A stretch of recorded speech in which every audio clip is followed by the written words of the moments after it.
Dans cet épisode, on va parler de la différence entre les thérapeutes reconnus et les autres. Et je vais vous lister un certain nombre de choses qui, selon moi, sont vraiment essentielles pour pouvoir faire cette différence. Vous verrez que je m'égare un peu à un moment donné sur le concept de ce qu'on appelle la juste distance dans l'accompagnement, mais qui, au fond, pour moi, résume pas mal ce qui me semble important, justement, dans cette différence que vous pouvez faire vous aussi en vous autorisant à être vous. Tu es professionnel de l'accompagnement et tu sais combien permettre aux enfants dès leur plus jeune âge de mieux se connaître, c'est leur donner des outils qu'ils pourront utiliser toute leur vie. Parce que clairement, si toi, tu avais eu ces outils-là avant, il y a tellement de fois où tu aurais gagné du temps et de l'énergie dans ta vie. Alors tu es praticien en hypnose, sophrologue, thérapeute, travailleur social en libéral, bref, un professionnel de l'accompagnement qui a choisi d'accompagner les plus petits, les ados et parfois leurs parents, mais en parallèle, tu ne te sens pas toujours légitime pour accompagner ce public. Tu ne sais pas toujours quoi faire ou comment le faire quand tu rencontres une problématique qui sort un peu des sentiers battus, et il t'arrive même de réaliser que tu limites carrément ton potentiel d'accompagnant à cause de ce foutu syndrome de l'imposteur. Mais en passant, quand tu te limites comme ça, rappelle-toi que ce sont les enfants et les ados que tu as envie d'accompagner que tu prives de tout ce que tu as à partager avec eux. C'est dommage, non ? Bienvenue sur Thérapeute Kids, le podcast réservé aux thérapeutes qui veulent accompagner les enfants d'aujourd'hui à devenir des adultes heureux et responsables demain. Si tu ne me connais pas encore, je suis Isabelle Ablin, la fondatrice de Kiddy Mind, une communauté et une plateforme en ligne dédiée aux professionnels de l'enfance. En solo ou accompagnée de mon invité, je partage dans ce podcast les meilleurs outils et pratiques à utiliser concrètement dans tes séances, mais également toutes les clés pour asseoir ta légitimité et incarner pleinement ta posture d'accompagnant. Alors installe-toi confortablement et c'est parti pour l'épisode du jour.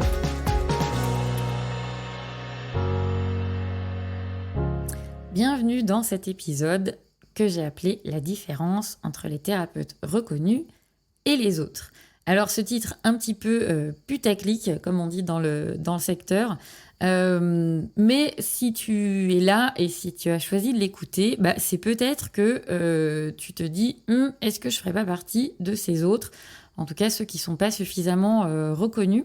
Quand je dis reconnus, c'est-à-dire les thérapeutes qui ont acquis une certaine autorité, une certaine notoriété et qui ont un agenda qui se remplit régulièrement et qui n'ont pas de difficulté à pouvoir vivre de leur activité d'accompagnant. Alors, qu'est-ce qui fait concrètement la différence entre ces thérapeutes dont on va dire qu'ils sont reconnus et les autres ? La réponse pourrait tenir en un verbe qu'on entend régulièrement, c'est le verbe « oser ».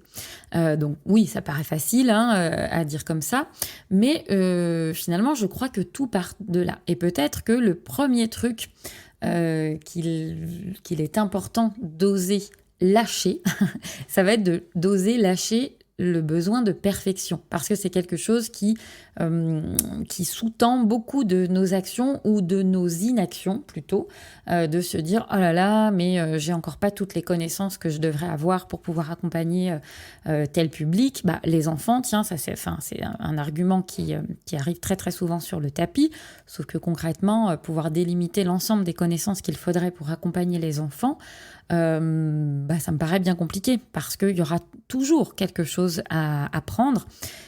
Donc si on attend d'avoir suffisamment de connaissances, ce suffisamment-là, s'il n'est pas bordé, délimité de manière suffisamment claire et mesurable, il y a fort à parier qu'on ne se sente jamais assez. On a toujours l'impression qu'on n'a pas assez de connaissances pour pouvoir se sentir suffisamment parfait, entre guillemets, pour pouvoir accompagner ce public-là. Ce qui paraît important, c'est de se dire « ok, voilà ce que je sais faire, voilà ce que je ne sais pas faire », de pouvoir le border de manière suffisamment claire pour pouvoir commencer à accompagner sur ce qu'on pense déjà savoir faire. Parce que de toute façon, ce qu'on pense déjà savoir faire, ça sera jamais parfait.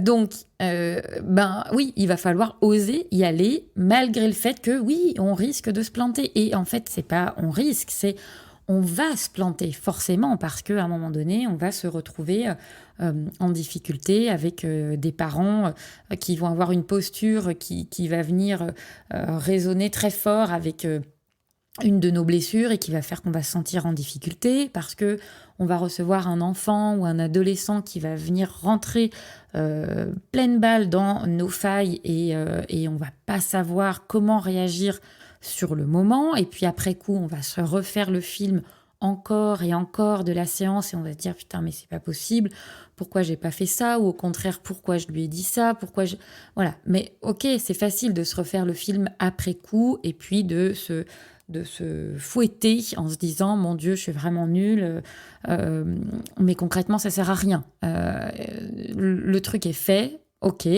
prends acte de ce que tu as fait ou pas fait, de ce que tu aurais dû faire, et puis que ça te fasse un apprentissage pour la suite.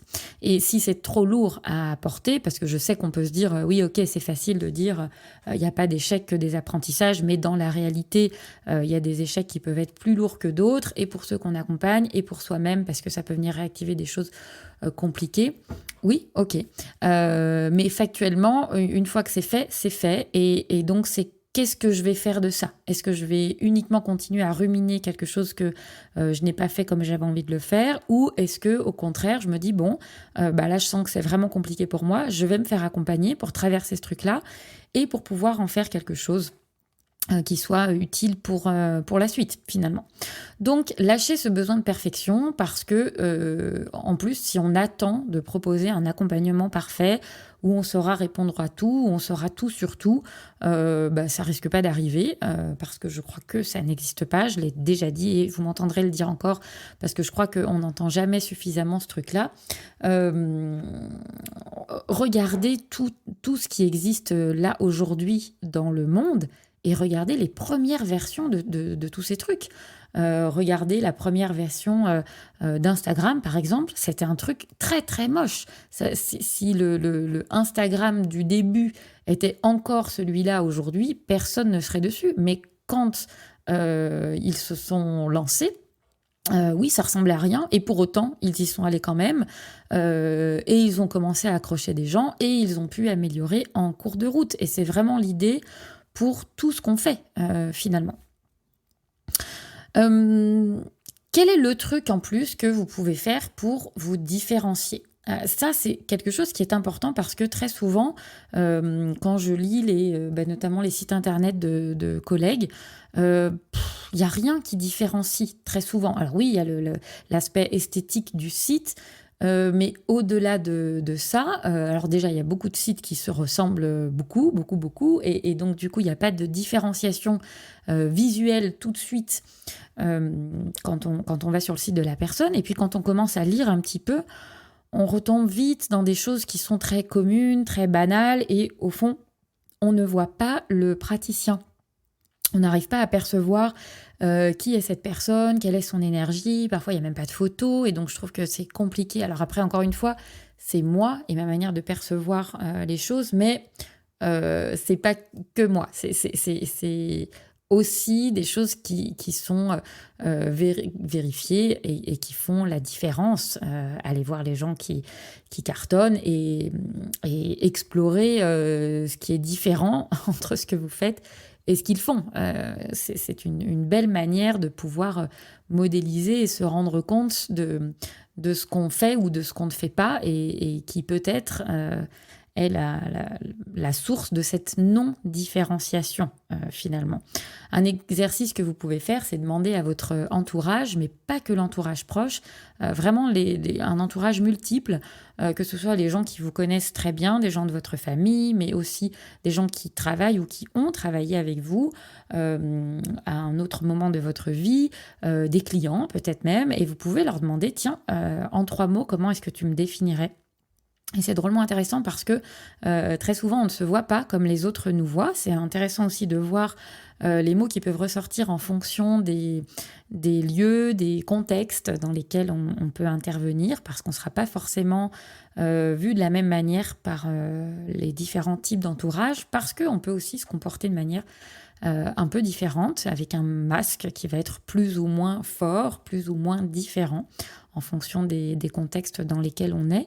Mais quand même, il y a toujours des choses assez communes, enfin qui reviennent de manière assez commune, et qui vont vous permettre aussi de prendre du recul sur la manière dont vous êtes vu, qui peut être assez différente de la manière dont vous vous voyez vous-même. Et ce sont des mots sur lesquels vous pouvez vous appuyer pour écrire aussi toute votre communication et pour vous autoriser à parler de vous. Et ça, c'est le point suivant que j'aimerais aborder maintenant, c'est de vous autoriser à parler de vous, de qui vous êtes, de vous autoriser à être vous dans vos accompagnements, parce que pour moi, il n'y a rien de pire que ce masque du thérapeute. Bien sûr qu'il a une posture à tenir, bien sûr que on peut pas en tant que praticien accompagner les gens, encore que, mais j'allais dire, on peut pas accompagner les gens comme on discuterait autour d'un café sur une terrasse, parce qu'il y a un cadre, une posture, il y a différentes choses, mais pour autant, moi je crois que justement, parce qu'il y a déjà ce cadre d'accompagnement qui est là, ben, ce cadre doit nous protéger, entre guillemets, et nous permettre de pouvoir être nous-mêmes. Je suis toujours étonnée de ce discours qui consiste à dire « Ah ben, tiens, la personne que j'ai accompagnée, enfant ou adulte, et peut-être même encore plus les enfants, parce que ils sentent tellement vite, pour le coup, ils ont beaucoup moins de masques que l'adulte que vous accompagnez et qui lui-même est planqué derrière son masque et va pas forcément sentir... bon, peu importe, mais je suis toujours assez effarée de ce discours qui consiste à dire, bah quand même, cette personne que j'accompagne, voilà, elle fait pas tomber son masque et donc du coup, je ne peux pas l'accompagner parce qu'elle met des barrières. Mais est-ce qu'on se demande, côté praticien, quelles barrières nous, on se met?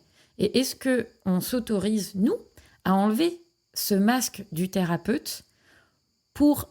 Et encore une fois, c'est un message inconscient. C'est pas un truc qu'on va dire, c'est un truc qui se vit, c'est un truc qui se ressent, qui se vibre de part et d'autre. Et moi, je sais que je suis très sensible à ça et que si la personne qui m'accompagne a un masque, moi, je vais avoir des barrières aussi. Alors, probablement que c'est parce que moi, je fonctionne comme ça que ça me paraît dommage de faire autrement. Mais encore une fois, je suis là pour vous partager mon point de vue. Vous adhérez ou pas, peu importe. Mais voilà, si ça vous inspire, tant mieux. Si vous n'êtes pas d'accord, bah, tant mieux aussi. Venez m'expliquer ça en commentaire parce que je trouve que c'est un sujet hyper intéressant et que je reste bien sûr très ouverte à avoir d'autres points de vue.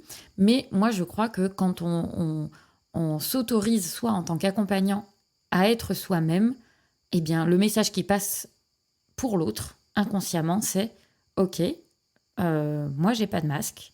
Tu peux t'autoriser à faire pareil. » Et ça change tout. En tout cas, moi, j'ai vu la différence entre quand j'étais en institution et que je savais pas toujours où était ma place et où je sentais bien que le cadre institutionnel, le point de vue des collègues auxquels je m'attachais beaucoup parce que voilà, j'étais, et notamment au début de ma pratique, de moins en moins après, mais au début de ma pratique, très impactée par le jugement des autres, qu'est-ce que l'autre va penser d'eux, et donc je sentais bien que souvent, j'étais pas alignée dans ce que j'avais envie, dans qui j'avais envie d'être, et la manière dont je l'étais réellement. Et quand je m'autorisais à parler ou à accompagner, en tout cas, plus avec mes tripes, si j'avais des collègues, et je me souviens notamment de mon tout premier stage en tant qu'éduc en protection de l'enfance,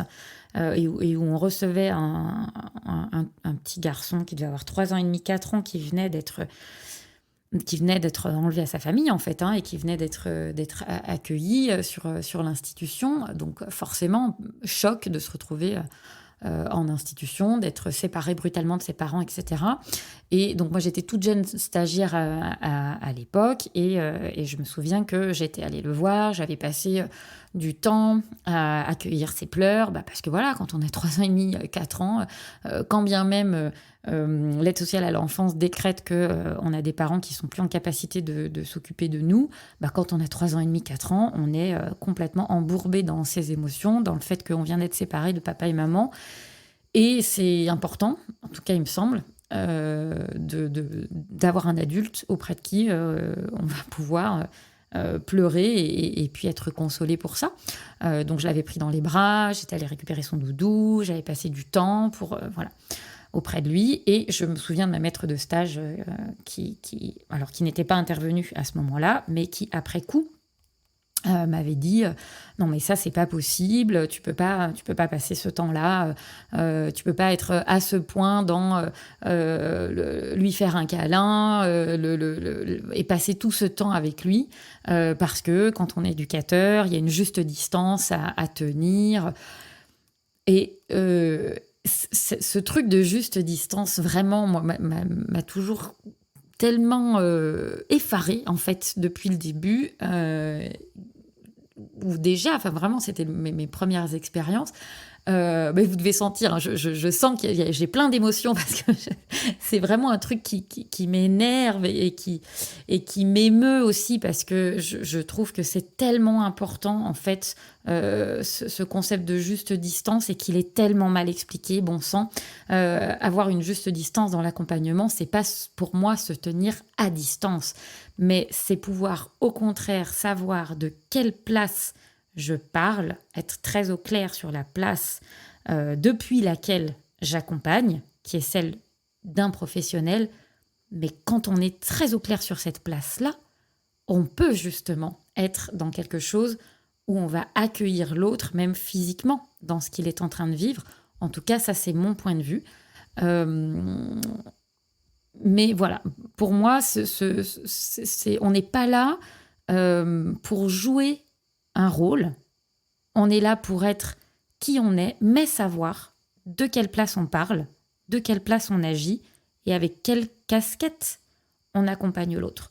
Et donc, je crois que si j'avais l'opportunité de retourner voir la toute jeune Isabelle que j'étais, qui devait avoir une vingtaine d'années à ce moment-là, voilà, je lui dirais à quel point ce qu'elle a fait à ce moment-là était chouette pour cet enfant, mais combien c'est important que ce que ça lui a fait vivre humainement, ça puisse être reparlé en équipe, ça puisse être accompagné pour justement ne pas tomber dans des mécanismes de transfert, de contre-transfert, que je ne vais pas expliquer ici, ce n'est pas l'objet, mais en tout cas pour justement accompagner cette juste distance, mais pour moi, qui se joue pas là où on me disait qu'elle se jouait à ce moment-là, et ni dans tout ce discours que j'ai eu beaucoup, et je sais qu'il y a beaucoup de travailleurs sociaux là qui écoutaient, et je serais curieuse d'avoir votre avis là-dessus. Voilà, je crois que ce truc de juste distance, il est souvent très mal expliqué. Et d'où la nécessité, et ça, j'en viens au point suivant, d'être entouré et de ne pas être seul. Et encore plus, parce que là, je vous parlais d'un exemple institutionnel, donc avec une équipe avec laquelle on peut échanger, être d'accord, pas être d'accord, etc. Mais où du coup, il y a quand même tout un accompagnement qui est mis en place par l'institution avec des temps de supervision, d'analyse de pratique, etc. Et ne serait-ce que les temps d'échange entre pairs et au sein de l'équipe qui permettent de prendre du recul, de ne pas se sentir seul. Mais quand on est thérapeute ou accompagnant en libéral, on n'a pas ça. Et donc, c'est hyper important d'avoir des collègues avec qui on va pouvoir échanger, de se faire superviser, coacher, en tout cas, d'avoir quelqu'un avec qui on va pouvoir prendre du recul sur ce qui se passe, sur ce qui se joue, pour ne pas se perdre dans les méandres de la relation.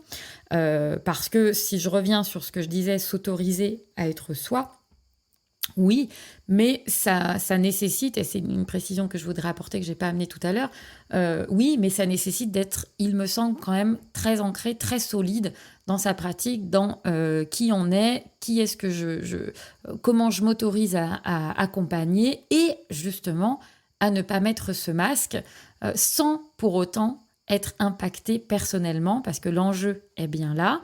C'est la différence entre, cette casquette professionnelle et cette casquette personnelle qui sont toutes les deux en séance. Elles sont adossées, en tout cas moi c'est l'image que j'en ai, elles sont adossées l'une à l'autre. Et donc c'est comment on va pouvoir switcher entre ces deux casquettes, ou s'adosser plutôt à l'une, plutôt à l'autre, et toujours savoir de quelle place on parle, de quelle place on accompagne. Et puis, peut-être pour terminer, le petit plus qui va faire la différence aussi entre les thérapeutes qui sont reconnus et ceux qui le sont moins ou qui ont du mal à être différenciants dans leur communication, c'est la persévérance. Et ça, je crois que c'est un truc commun à tous les gens qui, à un moment donné, arrivent à sortir du lot. C'est de persévérer en ayant cette... c'est pas persévérer pour persévérer, parce que l'idée, c'est pas de continuer à persévérer dans une décision qui ne serait pas la bonne, mais de revenir au corps et de se dire, OK, dans quelle direction j'ai envie d'aller? Est-ce que je sens que ce truc-là, c'est le truc que j'ai envie de vivre, en fait? Est-ce que je sens... est-ce que j'ai cette foi dans la possibilité que ça arrive, dans la possibilité que je puisse, à mon tour, pouvoir vivre de ma pratique, être épanouie, développer mon potentiel, accompagner comme j'en ai envie, et être dans quelque chose de fluide et pas quelque chose de poussif. Et ça, c'est quelque chose qui peut être accompagné, justement parce qu'il peut y avoir plein de croyances qui viennent bloquer cette idée que oui, c'est possible. Et donc, il ne s'agit pas de persévérer pour persévérer dans le vide, mais de persévérer au service d'un truc dont on sent que oui, c'est possible. On ne sait pas quand, on ne sait pas comment. Et en fait, je crois que ce ne sont jamais les bonnes questions. Quand, comment, mais se dire, OK, je sens que ça, c'est possible. J'ai envie d'aller vers ça et tout m'envoie vers ça. Ben, je vais continuer et je vais persévérer parce que ce qui va faire la différence, c'est justement que celui qui réussit, c'est celui qui a persévéré une fois de plus après un échec que celui qui a fini par s'arrêter. Allez, je m'arrête là pour aujourd'hui et je vous dis à très vite pour le prochain épisode. Tu as aimé ce contenu? A priori, oui, puisque tu es encore là et vraiment, je te remercie infiniment. Mais si tu as envie vraiment de m'aider à diffuser Thérapeute Kids et tous les contenus qui sont dans ce podcast, je t'invite à me laisser dès maintenant 5 étoiles sur Apple Podcast ou sur ta plateforme de podcast préférée. N'hésite pas à rajouter un commentaire si tu le souhaites. Je les lis tous et vraiment, c'est ce qui met du baume au cœur et qui invite à continuer de diffuser gratuitement tout ce que je te partage dans ce podcast et dans les autres contenus que tu peux trouver sur les réseaux sociaux. Et en parlant de réseaux, si tu penses que ça peut être utile pour un collègue et que tu souhaites le partager, n'hésite pas à me taguer @IsabelleAblin ou kiddy.mine sur Instagram. Je te dis à très vite.